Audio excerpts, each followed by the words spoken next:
நான் அந்த மாலை கட்டுறதுக்கு 2 வளையல் வந்து நான் எடுத்திருக்கேன். நம்ம 2 வளையலா ஜாயின் பண்ணி ஃபர்ஸ்ட் நாட் போட்டுக்கலாம். கட்டி எடுத்து வச்சுக்கோங்க. இந்த 2 வளையலையும் சேர்த்து கட்டியாச்சு. நல்லா டைட்டா கட்டிங்க. ஒரு 2 முடிச்சு நம்ம போட்டுக்கலாம். கிரீன் கலர்ல 2 வளையல் எடுத்துக்குவோம். மேல வந்து ரெட் கலர்ல 2 வளையல் கட்டியிருக்கோம். இப்போ கிரீன் கலர்ல 2 வளையல் கட்டணும். இப்போ இந்த 2 வளையல் பாத்தீங்கன்னா இந்த ரெட் கலர் வளையலோடனா சேர்த்து வச்சு இப்ப இந்த 4 வளையலையும் ஒன்னா கட்டிடலாம். நூலை வந்து ரெட்டையா போட்டு கட்டினீங்கன்னா கொஞ்சம் ஸ்ட்ராங்கா இருக்கும். 2 வளையலா சேர்த்தி நம்ம கட்டியாச்சுங்க. மாலையில வந்து இது ஒரு சைடுக்கு வர மாதிரியும் இது ஒரு சைடுக்கும் தனித்தனியா தான் நான் வந்து கட்டியிருக்கேன். இப்ப அடுத்து இன்னொரு 3 வளையல் வந்து நான் எடுத்திருக்கேன். மொத்தம் 27 வளையல் ஆச்சு. இப்ப இது எப்படி கட்டுறதுன்னு பார்க்கலாம். இதை வந்து நம்ம இப்படி வர மாதிரி வச்சு கட்டிடலாம். இப்ப நம்ம இந்த வளையல்ல இந்த பூ வச்சு நம்ம கட்டலாங்க. இது எப்படின்னு பார்க்கலாம். அதுக்கு வந்து நான் வந்து செவந்தி பூ தான் எடுத்திருக்கேன். இப்ப இந்த பூவோட காம்பை வந்து நம்ம கட் பண்ணிடுவோம். பூவோட காம்பை கட் பண்ணிடலாம். இப்படி எல்லா பூவோட காம்பையும் கட் பண்ணிக்கிங்க. இப்போ நம்ம 2 வளையலா ஜாயின் பண்ணி இந்த இடத்துல கட்டணும் பார்த்தீங்களா? இந்த இடத்துல வந்து இந்த பூவை நம்ம இப்படி வச்சிடலாம்.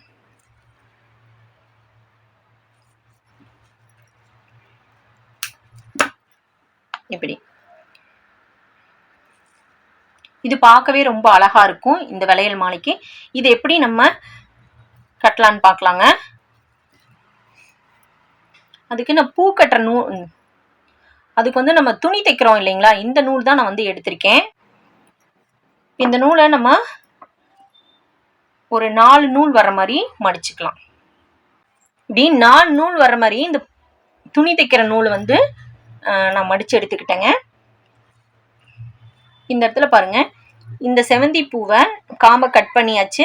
இப்போ இந்த இடத்துல வந்து நம்ம இது இப்படி வச்சுக்கலாம். இந்த நூல் இருக்கு பார்த்தீங்களா, இந்த நூலை வந்து இந்த 2 வளையலுக்கும் நடுவில் வர மாதிரி போட்டுக்குங்க. இப்படி நல்லா நூல் வந்து சென்டரா இருக்கிற மாதிரி வச்சுக்கோங்க. இப்போ இந்த பூ வந்து இந்த இடத்துல இப்படி வச்சிடலாம். இப்போ இந்த நூலை வந்து இப்படி எடுத்து நம்ம ஒரு முடி போட்டுக்கலாம். ஏன்னா அது வளையலோடனா அடியில் நூல் இருக்கும்போது பூ வந்து கீழே நழுவி விழுகாது. நம்ம ஊசி கூட வச்சு ஊசி நூல் வச்சு கூட தைக்கலாம். அதை விட இது ரொம்ப ஈஸி, சீக்கிரம் வேலை முடிஞ்சிடும். இப்போ நம்ம இந்த சைடில் ஒரு நாட் போட்டாச்சு. இப்போ அடுத்தது பார்த்தீங்கன்னா இந்த நூல் வந்து நமக்கு வலது கையில் இருக்கிற நூலை வந்து இங்கே பாருங்க, இப்போ மேலே இருக்கிற இந்த நூலை இப்படி கீழ்ப்பக்கமாக கொண்டு வாங்க. இப்படி கொண்டு வந்துக்குங்க. அடுத்தது கீழே இருக்கிற நூலை இந்த சைடில் விட்டு மேல் பக்கமாக கொண்டு போய்க்கிங்க. இந்த வளையலோடனா நூல் வந்து ஜாயிண்ட் ஆகி தான் இருக்கணும். இப்போ அடுத்து இந்த 2 சைடில் இருக்கு பார்த்தீங்களா, இந்த நூலை வச்சு நம்ம ஒரு முடி போட்டுக்கலாம்.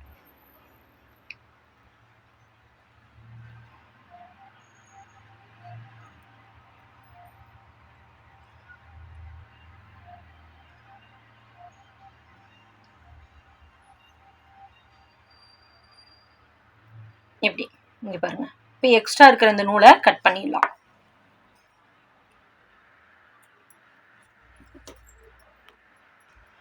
இப்போ பின்னாடி பார்த்தீங்கன்னா நமக்கு இப்படி இருக்கும்.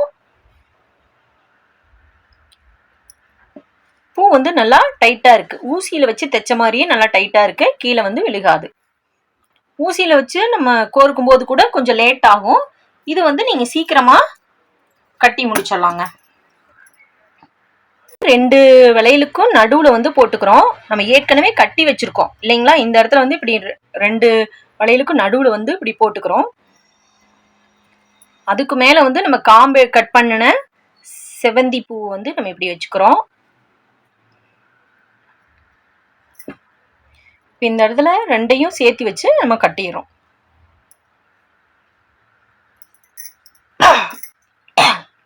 இப்ப 2 நூலையும் சேர்த்து நம்ம கட்டிக்கலாம்.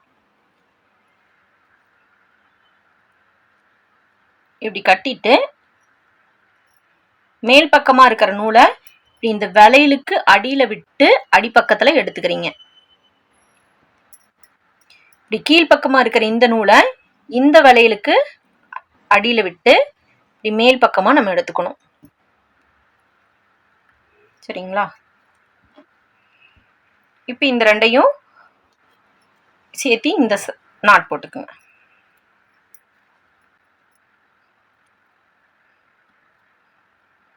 எக்ஸ்ட்ரா இருக்கிற நூலை வந்து நம்ம கட் பண்ணிக்குவோம்.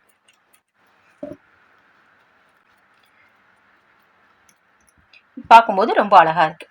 இப்போ நம்ம வந்து இந்த ஜாயிண்ட்ல எல்லாம் வந்து நம்ம செவந்தி பூ வச்சு இப்படி அழகா டெக்கரேஷன் பண்ணியாச்சுங்க. இந்த மாடல்ல நம்ம சாமிக்கு மாலை போட்டுக்கலாம். வளையலும் வந்து பார்த்தீங்கன்னா உங்களுக்கு அதிகமாக தேவைப்படாது. ஒரு 27 வளையல் தான் வச்சுருக்கோம். 2 வளையலாக வச்சு ஜாயின் பண்ணி நம்ம கட்டிட்டு அதுக்கப்புறம் செவந்தி பூ வச்சு நம்ம அழகா வந்து கட்டியாச்சுங்க. நீங்கள் ஊசியில் கோர்த்து கட்டும்போதும் கட்டிக்கலாம். நான் வந்து ஃபஸ்ட்டு இந்த பூ பார்த்தீங்கன்னா ஊசியில் கோர்த்து தான் நான் வந்து கட்டினேன். சரி, அது கொஞ்சம் லேட் ஆகிற மாதிரி இருந்துச்சு. ஊசியில் நம்ம நூல் கோர்த்துக்கிட்டு இருக்கணும். இதுனா நம்ம நூலை வந்து கட் பண்ணி இப்படியே கட்டிடலாம் அப்படிங்கிறதுக்காக நான் வந்து இப்படியே கட்டிக்கிட்டேங்க. இந்த பதிவு உங்களுக்கு பயனுள்ளதாக இருக்கும்னு நினைக்கிறேங்க. இந்த பதிவு உங்களுக்கு பயனுள்ளதாக இருந்துச்சுன்னா உங்கள் நண்பர்கள் மற்றும் உறவினர்களுடன் பகிருங்கள். நன்றி.